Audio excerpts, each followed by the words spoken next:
Toronto hockey, everybody. Toronto hockey. Please, Lord in heaven, let this be a special year for us, huh? Please, because boy, the cap issues are sneaking up. Does that sound familiar? They're sneaking up.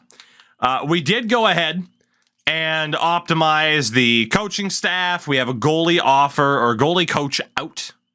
An offer on a goalie coach out. Easy for me to say. Scouts are fully optimized. All that is well and good. So a look at the team. The sweet, beautiful team. Please, God. Please. We have continued to move pieces around. We have continued to change up who we consider as a part of the core, so on and so forth. But this is what we have for this season. It is Maciej Kuba, the 19-year-old rookie of the year last year, Michael Misa, and Nico Salminen, who was Montreal's RFA that they didn't re-sign, so we picked him up at the deadline. He is the William Nylander replacement.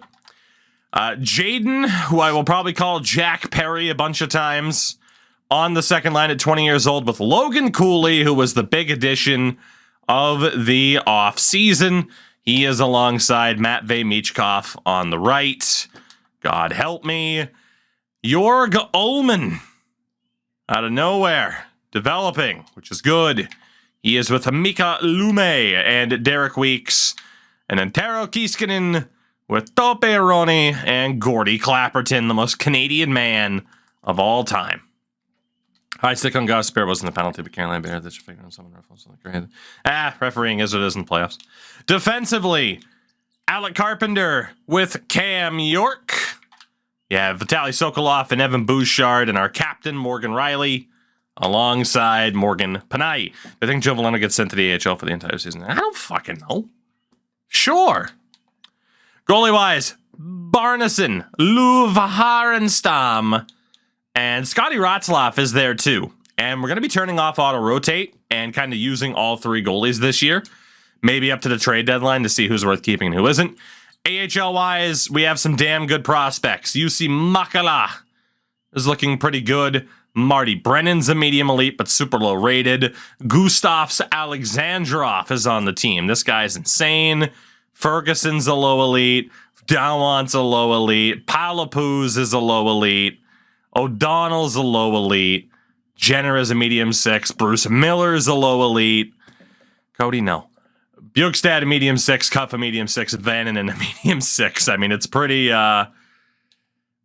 gross. And then defensively, Bjorn Schultz a low elite. Nico Lahtinen a low elite. Hicketts is a low elite. Medium 4, high 6, and a medium 4 for Ed Fox. Goalies, Iverson and Jan Bartovich. We are missing one guy.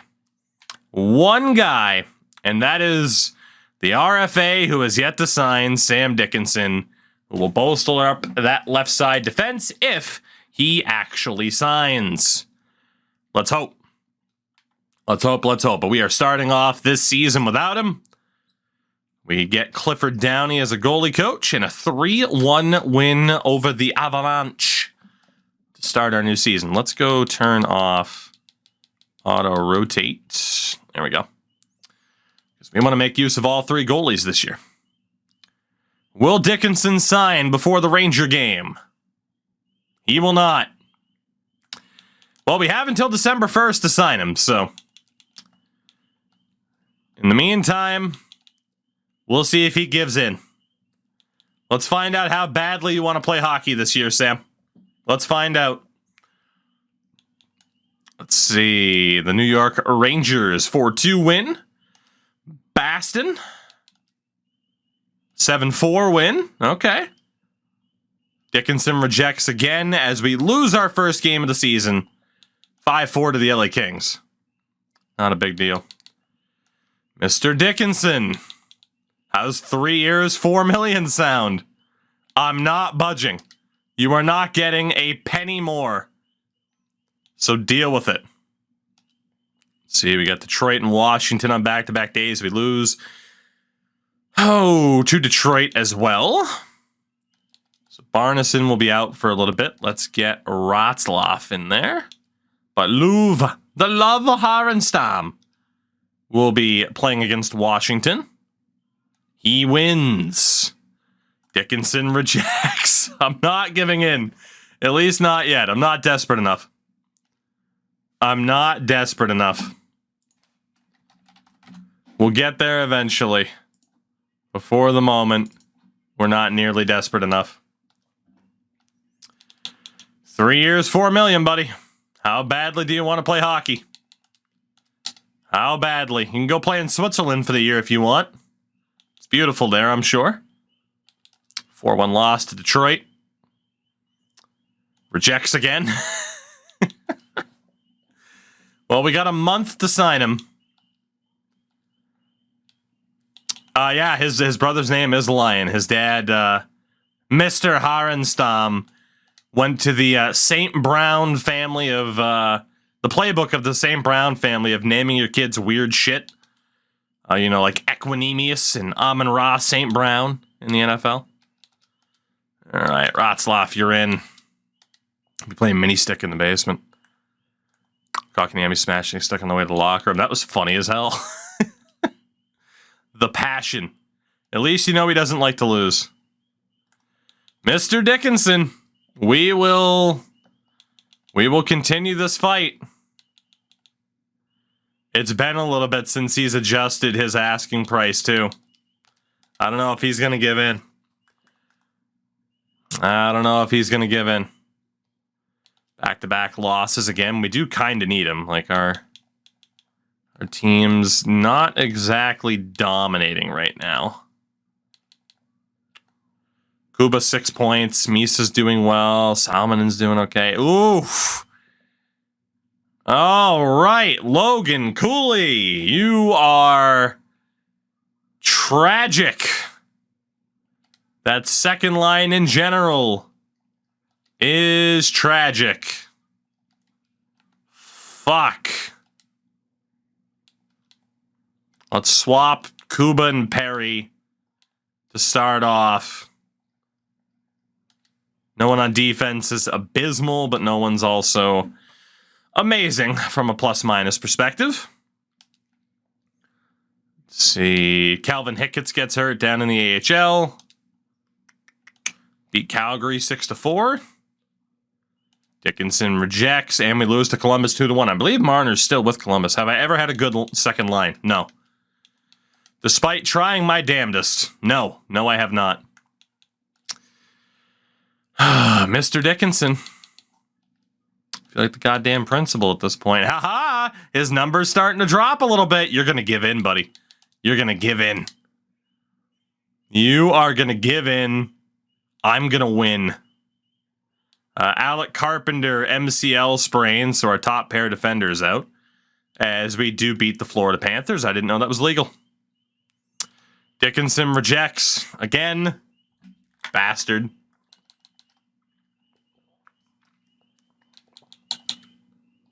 Let's try again, buddy. Let's try again. All right. Let's see. The New York Rangers. LFC. I have enjoyed making the WHA series. I have a video ready to go for tomorrow.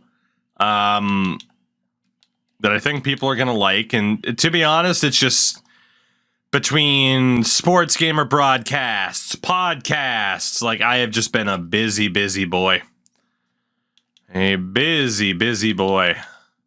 So, I mean, that's been the series where it's like, okay, shit, if I don't have time, that's just the one that doesn't get recorded and uploaded on the day. Imagine trying to SWAT Panthers players on your team still is. I heard about that, actually. Yeah, some guy threatening. Oh, God, we're 10 days away from the deadline. Some guys threatened Radko Gudas, apparently. Which, that's how you know you're tough, is threatening Radko Gudas from a distance. Way to prove your toughness. Way to prove your toughness. All right, let's see. Boston, we win. Dickinson rejects again. All right, well, he wins. He does win. We'll give him a 1-year deal. Podcast is out on Spotify. Yep. Wherever podcasts can be heard and in video form on YouTube. We're going to give Dickinson a boatload of money just as a somewhat cap whale for the rest of the year. But we weren't able to sign him to the contract I would have preferred to have signed him to. Lost to the Islanders. We beat Seattle, and there we go. Dickinson has finally joined the team. Finally. And we will call him up and get him into the lineup. Extremely happy with your offer. I mean, I'd like to think he would be based off of how much friggin' money I just gave him. Do I want him on that power play? He would be pretty good for the power play. He would be pretty good for the power play, but so is Ullman, so you know. Really been enjoying the NCAA franchise. I'm excited for the new one. For the new NCAA football game? Hell yeah. I mean, I'm excited for it, but as always, it's cautious optimism. We'll wait to see what kind of shady crap they do to it. I'm sure we'll have a college ultimate team, you know? Yeah, college football games are always fun. Any plans? Oh, razor sharp. We'll be all over the AEW game. So again, F1 comes out on June 13th. I will be in Finland. So I will not be able to play the hell out of F1 in its opening week like I normally do. I will be in Finland. So if I have to miss the opening week of F1, being in Europe is a good excuse, even though I do love that game. Big Nate, good to see you. And then I get back from Finland on the 21st, so I will probably stream again. My last stream might be Sunday the 11th, and then I might not stream again until the 23rd, 24th. But then AEW comes out on the 29th. So yeah, once I'm back from Finland, a little bit later, it will just be F1 and AEW pretty much through the early stages of July. And then if Madden comes out at the end of July again, then there you go. Not sure when Madden 24 is going to drop, but Madden 23 came out August 16th. So presumably F1 and AEW all the way to August, which is good. Which is good. So yeah, quite excited. Quite excited indeed. Morgan Riley is regressing. Ideally, I'd get Carpenter back in the lineup. So yeah, a lot of F1 and a lot of the AEW game coming up. All right, Sokolov's been okay. Morgan Riley and Panay have not been great. Is Morgan Riley... I think Morgan Riley... Oh my god, Evan Bouchard's insane. I think Morgan Riley might end up being my healthy scratch because I need Carpenter to develop. He's not a great fit with Panay, but I need Carpenter to play. So we'll see what happens with Mr. Riley in the future. But we have been on a very good run of form lately. So, of course, we lose to Florida. You knew that was coming. Our goaltending has not been very good, though. Not at all. I keep forgetting to switch AHL goaltending as well. We'll have to do that. But despite subpar goaltending, we are currently first in our division. Alex, I follow on waivers. I'll pass. Shout outs for the anonymous bits. They're beautiful. All right. Man, our goalies really haven't lost back-to-back games all that much lately either. 8-1 over Montreal. Palapuz is back. Let's get him into the lineup for... I don't remember. Position of Palapuz play? He was a right wing. Who the hell is in this lineup for Palapuz? I don't remember. Who's played the fewest amount of games? It is Mahalik. Okay. That makes sense. Let's see. Iverson's played the vast majority of the games. Let's get Bartovich in there. Bartovich. As we are 21-10-2. Arneson continuing to play it well. Harenstam has not gotten removed. Shuts out Buffalo 4-0. And there we go. Back-to-back losses for Harenstam for the first time in a while. I don't appreciate your Reddit post. Yeah, I already got called out by someone on Reddit for being a salty Bruins fan.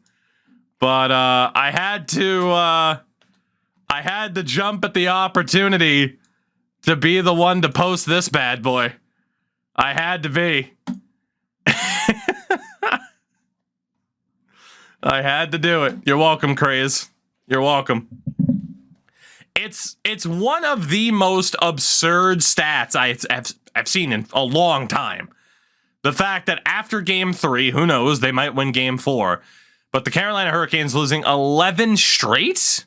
11 straight playoff games. Dating back to, or Eastern Conference Finals games, excuse me. Dating back to their Stanley Cup win in 2006. It's insanity. It is absolute insanity. I can't believe that's a real thing. And we talked about it on the podcast episode that'll be out tomorrow. You guys are going to get overloaded with the podcast. But, yeah, just, it's fucking nuts. Like, Rod Brindamore was an active player as on the loss to the Penguins in 2009. It's been fucking weird, man. It's fucking weird. Too good to make the Eastern Conference Final multiple times, but to get swept almost three times is insane. And we'll see what happens, right? Like, that's the big question. What happens now? During the streak they were talking about in the Reddit post. Rod win no more. Oof. Harsh. Logan Cooley was healthy. Good to know. 3-1 loss to Minnesota. Cooley was in the lineup, though, right? Yeah, he never got taken out. Let's see. Washington. Again, we haven't lost that many games back-to-back this season. Will we lose here because I said that? Nope, we'll shut out St. Louis 5-0. Beautiful. Back-to-back shutout victories for the boys. And then 4-1 over Chicago. William Nylander and Chicago. We've allowed 2 goals in our last 4 games. 3 goals in our last 5. Jesus. And a 4-2. Man, this team is cooking right now. February 1st, we're 33-13-3. This team is cooking right now. And Carson Barneson's really figured it out goaltending-wise. Rotzlaff only 5 appearances with an .895. And then Harenstam has 14 appearances with a .900. So I still don't think I want to trade a goalie because we need that safety net. Dickinson, Jesus Christ. A plus 24 in 31 games, playing alongside Cam York, who is an absolute cheat code for some reason. Just an absolute cheat code. Vitaly Sokolov. It's done pretty good. I mean, 13 points, a plus 18. Alongside Evan Bouchard, who is also an absolute cheat code. And then Alec Carpenter, 7 points, plus 8. Not bad. Next to Morgan Panayi. Not bad. And again, we have Morgan Riley, our captain, as a healthy scratch, who hasn't necessarily been bad. But we do have some younger defenders that I wanted to be in the lineup. If Sokolov was performing poorly, Riley would be in. But Carpenter needs to play to continue to develop, so it's kind of where we're at right now. Jaden Perry, thank God, has figured it out on the top line. 28 points and a plus 16. Michael Misa, 16 and 39. All text, hello. And then Nico Salmon, 28 goals, 19 assists. That top line's looking good. Second line with Macias Kuba. Logan Cooley, who still doesn't quite look like who we thought he would be. In terms of point production, look at that passing, the offensive awareness. What the hell? All Texas going good. And then Matvey Michkov, what the hell, buddy? Dude, Matvey Michkov's got to go. He is not him. He is not him. He is literally the William Nylander replacement. Ullman's up to an 80, which is phenomenal. 17 points is not bad at all. Mikalume, And then Derek Weeks has been okay. Kiiskinen, 90 penalty minutes. Love to see it. 9 points for Topi Roni and Clapperton. So Lume hasn't been amazing. There's really no one I'd replace him with. We're going to leave the Lions because we're crushing it. But yeah, there are some warning signs that I am not very happy about right now. Very concerning. Very, very concerning that we could be set up for failure here come playoff time. Jared McIsaac is on waivers. We do not need him. Have fun in the AHL, Jared. Player of the week, take it easy. And Jake, we'll see you soon. San Jose, 3-1 win. Picking up where we left off. Topi Roni gets hurt. That's unfortunate. Ronnie. As we lose to Vegas. So let's get the backup in there. That does mean Gavin Brindley is the fourth line center for the moment. Should I add Burakovsky? I mean, I prefer not to, but I've thought about it. All right, Mr. Ratzlaff, can you do anything with this opportunity? So far, the answer's no. 5-4 loss to Vancouver. Let's get Topi back in there. And Edmonton. Oh, Ratzlaff, not very good, buddy. Not very good, my friend. You might be playing your way out of town. You might be. Get Harenstam in there. Carolina. We got our starter back in. 3-2 win. We're doing very well with Barneson in goal. Very, very well. Adam Fortier-Gendron. Another left side defender. We don't need him. As we beat the Coyotes. You see Makala suffers a concussion in the AHL. Man, we are still just cruising right now with Barneson in. Makala is healthy. 7-1 over Matthews, Bedard, and the Coyotes. Whew. Jesus. Just absolutely crushing it. He's been that guy. He has been that guy. Harenstam with a loss. Will he lose again? No, he won't, but he will play Florida. So the deadline's coming up. We are a really, really good team. I do have some concerns about backup goalie, but our goaltending is so cheap. I don't necessarily want to make any changes there. Dickinson has still been outstanding. Like, he's going nowhere. Cam York. Jesus. Cam York is insane. Insane. Sokolov, not bad at all. Sokolov and Evan Bouchard have been phenomenal. And then Carpenter's there. Panayi behind him. A depth right defender might not be the worst, but we do have Alan Garvin. Yeah, depth right defender might not be the worst thing in the world. Just in case here. Just in case. At forward, Perry. He's still a young player. 39 points in 61 games. Not bad.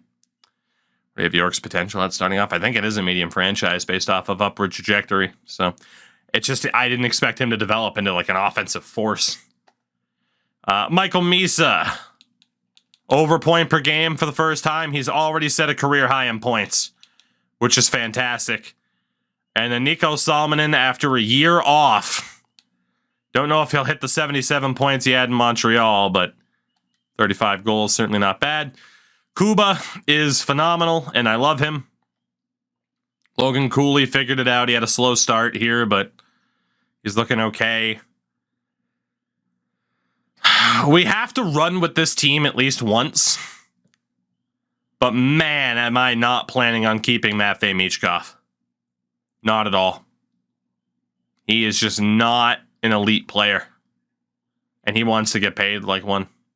Allmark's certainly not bad. He's up to, or Allman, excuse me, up to an 83. His overall is skyrocketed. Lume is this team's Brandon Peary. You got Derek Weeks on 24 points. Kieskinen. And we have some decent bottom six contributors. I can't break up the team, but yeah, we're looking at like, oh, Cooley and Michkov. I don't know about you long term. I don't know about Jaden Perry long term. So we can't afford to make massive changes. Pretty much all we can do with this deadline is just look for depth. Yeah, Kieskinen's he's a fighter of the team, so he would have a lot of penalties. He would indeed. So at the deadline, Jamie Drysdale is available. Jamie Drysdale is available. Barrett Hayton is available. Let's see, they do have an offer for Barrett Hayton. Dickinson, Alexandrov, Carpenter. Shit, no. Sebastian Casa is available. I mean, that would be one hell of a rental. Hensick, Iverson in a second. Hensick, he's okay. Second rounder is what it is, and Iverson. I mean, again, great rating, but not great numbers because this game is this game.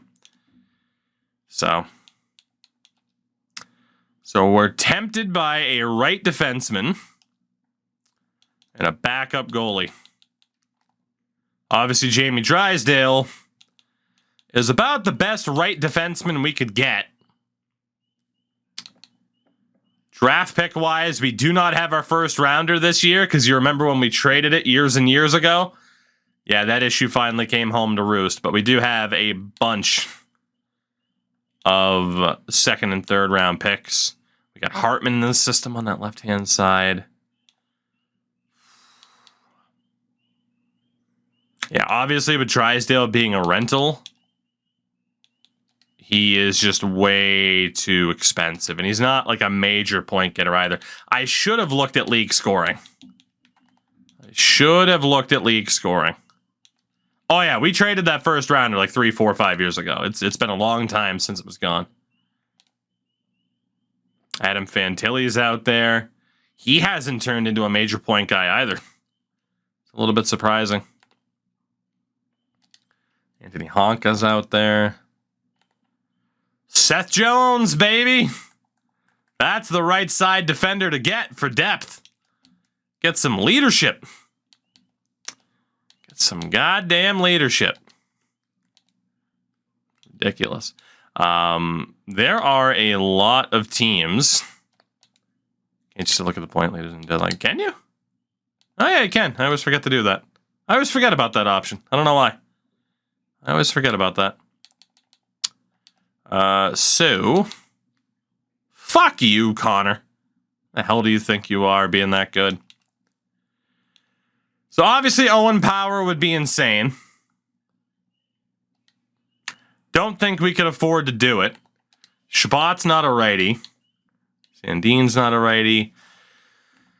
Adam Fox has way too big of a contract. McAvoy's deal is up. I mean, McAvoy or Power. If we wanted to pull off like a truly huge deal. Both the Bruins and Sabres, though, are currently in playoff spots. So the odds we're able to pull that off would be incredibly slim. Yeah, I mean, you look at McAvoy's value. Power is more likely because he's only an 86. The problem is, I was talking about a depth right defender because this would take Panay out of the lineup. But Panay could afford to be sent down. He's waiver eligible. Do I have the assets to get them to retain on Owen Power so that we can trade for him? How silly can this deadline be? How silly? That is the question. Give me a second. Goodness. Can we find a way to somehow bring in Owen Power? I highly doubt it, given I don't really want to give up anything off roster this season. Brennan is an obvious shout to get rid of. This guy sucks. No offense. Morgan Riley we're keeping. Because again, I want the depth. Lume hasn't been all that amazing. He's figured it out a little bit, though.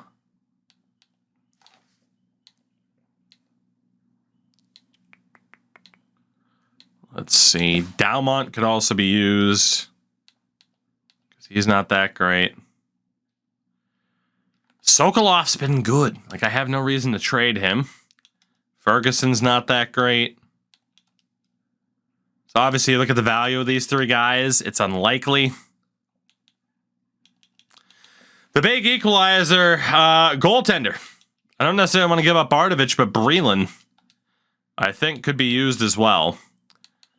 What can I do in terms of skaters? So Iafallo, they put on waivers earlier. We know we could get him for cheap. What about this guy here, Komarov? And let's add Kalen Lind, who never developed. There's no way this will go through. I doubt I'll be able to do it with retained salary. You ever played Giant Spreadman? I recognize the handle. Way back in the day. Way back in the day. We're talking like 360 era. I used to be in those lobbies, but long time ago. All right, let's see. If we take out the player retention, right? We take out the player retention. Yeah, it's not looking good. I would have to give up more than I'd want to in this deal. If I go with our first rounder next year, Breland, Ferguson, Dalmont, Brennan, for a bunch of add-ons, but mainly Owen Power, what do they think? Shit. I doubt we can do it. I doubt we can do it. It would probably take 2 firsts. Shit. Or it would take me giving up somebody that I don't necessarily want to. And I want to keep our depth intact because, again, if I get rid of Michkov and some other players of that ilk, we could be in a little bit of trouble. We could be in a little bit of trouble. Because there are, like, this is probably Michkov's last run with the team. We need that depth intact. I don't want to go 2 first-round picks. But, man, if we add Owen Power to this team as well, it's true it is 1.5 years of power. At the same time, he probably is a rental. The same time, he probably is a rental.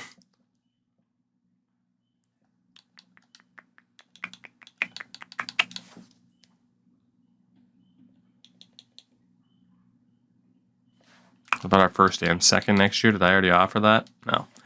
Yeah, we're not necessarily close either.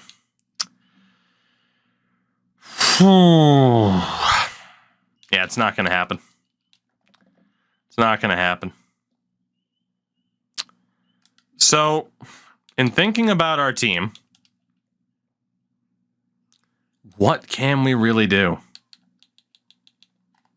So it's centralized. Lume should be playing. Topi's been fine.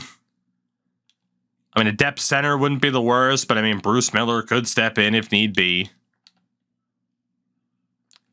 I mean, we technically do have decent depth. At least serviceable depth across the board. Like I said, Michkov probably has to go.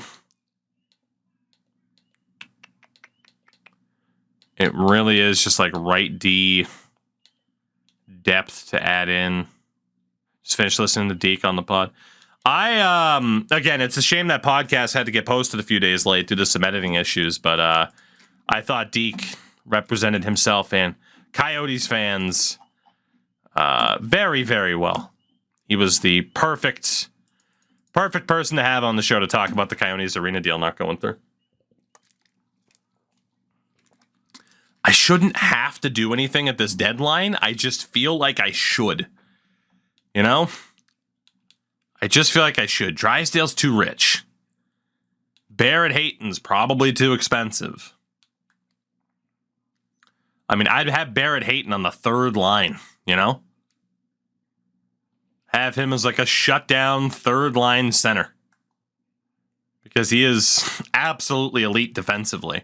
We had him on the team before. We used him to get Michkov. I mean, yeah, we could.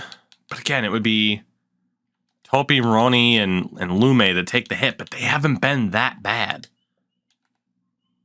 I mean, Hayton can play left wing as well.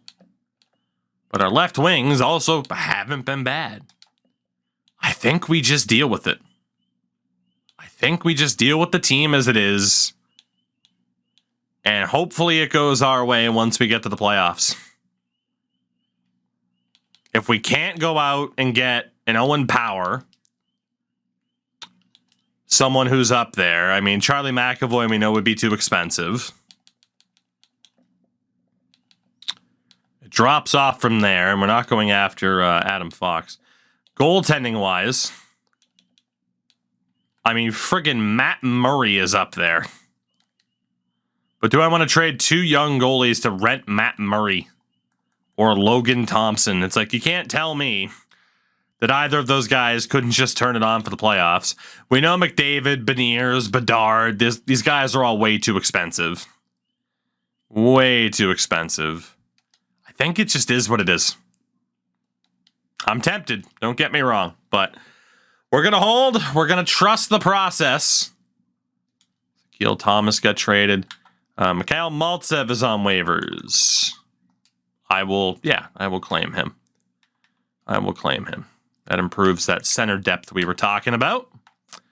Let's wrap up this season and find out for sure where we stand. Let's do it. And if injuries hit, if underperformances start happening, we'll deal with it. Cross that bridge when we get to it. 6-0 shutout win for Barneson after losing 4-1. He is on pace to win the Vezina this year. Arttu Karki, oh boy, Arttu Karki in the AHL, his season's done. And back-to-back losses. Okay, cool. Well, Barneson, there we go. I jinxed you pretty well. Gonna get Harenstam in there and Ratzlaff with the chances. But yeah, that Karki injury. That is a decent hit to the depth of the AHL team. Decent hit indeed. Home and home against Carolina. Wins 6-3 and 7-3. So Carolina in the mud. Let's get Scott Ratzlaff another game here, but see how he does. 6-0 shutout. All right, Scotty. Best game of the season for Scott Ratzlaff. Ottawa, 3-2 shootout loss. And a 4-3 shootout win. 6-2 win. 4-3 loss to Montreal. We have clinched a playoff spot. We are going back. You'll love to see it. 50 wins. Taro Kiiskanen injures his wrist just before the playoffs. Lose to Philadelphia. And we lose to the Islanders. All right. So a decent run there, though, for Ratzlaff. Still not the best numbers this season. Yeah, Harenstam will get the opportunity here for the next two games. And Taro's already healthy, which is good. Get Gavin Brindley out of there. We'll have to see how many fights Kieskinen has at the end of the year. 3-2 win over the Islanders. 7-2 win over Detroit. Bouchard breaks 100 points. 5-3 win over Boston. And getting the final game of the regular season is Carson Barneson against Tampa Bay. And we win it. 55 wins for your Toronto Maple Leafs. The best record in the Eastern Conference. The second best record in the NHL. Only behind Edmonton, and look who's there. Mitch Marner's Blue Jackets and Matthews Coyotes. Out of the Atlantic, it is ourselves. Boston will play Ottawa. We will be playing Tampa in round 1. And the Buffalo Sabres will take on the Columbus Blue Jackets, with the Devils playing the Rangers. In the Pacific, you have Edmonton. See, 88 points for LA. So Edmonton will be taking on Los Angeles. San Jose will play Seattle. The rest of the division was trash. And in the Central, Arizona plays Colorado. Minnesota plays Winnipeg. Yeah, second best team in the league. Just more overtime losses for the Oilers.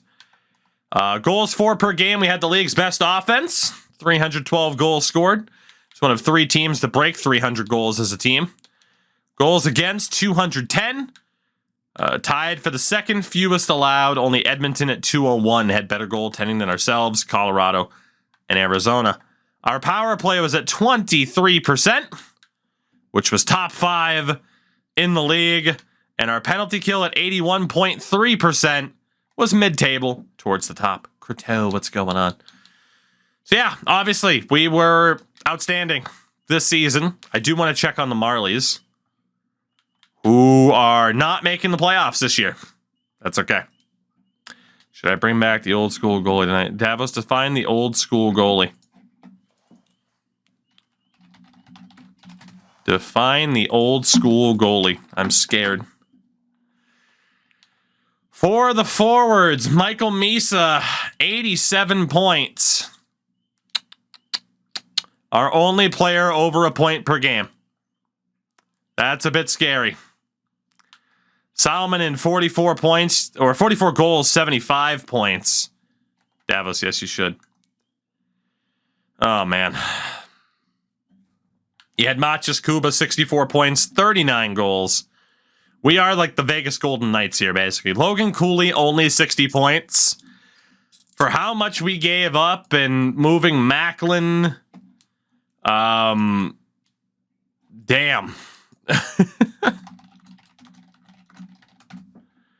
Oh, damn.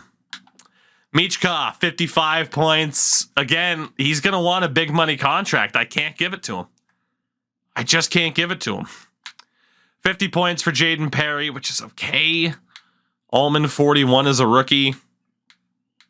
Like, we did have pretty good depth scoring, all things considered. But yeah, like, our elite players are not truly, like, league-wide elite.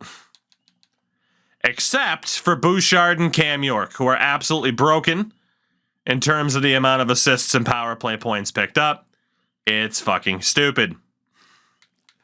Dickinson, 35 points was a plus. Look at the plus minuses, by the way, for the top 4 on the defensive side. It's insane. And Morgan Riley was held to just 28 games this year as our captain, but kept him for the depth. Goalie-wise, no doubt, Carson Barneson is our guy. And Harenstam has earned the right to be the backup goalie this year. So Ratzlaff, tough break. Tough break, tough break. Throughout the league, McDavid led the way, 123 points. Only Pasternak and Beniers broke 100 points. Bedard, Draisaitl. So scoring in some ways was down. At least at the top level, with the exception of Connor McDavid. He's insane. Defensively, obviously, wow. So Power and Bouchard both broke 1,000. Jesus, 100. They might have broken 1,000 too. Sandin was up there again. quite a few defensemen who are at least point per game, which is insane. Most goals, 31 for Thomas Chabot. Winningest goalie, Edmonton's Drew Commesso. Had 10 more wins than any other goalie, but he also played 77 games. If there was a fatigue system in this game, his leg would fall off. Like, his legs would fall off. Shutout leaders with 7, Ullmark and Wallstead. And the shutout, or the save percentage leader amongst starters was Jeremy Swayman. Thompson was up there. Barneson was close. I don't think they'll give it to Barneson due to the limited number of games played. And the rookie race, oh my god. Jorg Ullman on just 41 points is likely to be our second straight Calder winner. All right. Unless it goes to a goaltender, which it would have to be, I guess, like Emerton? Wow. So Ullman's likely winning the Calder. We already know what it's going to be. Leafs Lightning, round number 1. We're back in the playoffs. I'm still pretty damn worried about aspects of this team. And knowing that it might be the last hurrah for some of these guys, because they don't quite produce the points that the money they are asking for would deem, okay, hey, yeah, these guys are worth it. I just hope it works out. And then obviously AHL-wise, their season is over. So we do know that we have some depth that could be called up if need be. Hopefully not need be. Leafs Lightning again. Tale as old as time.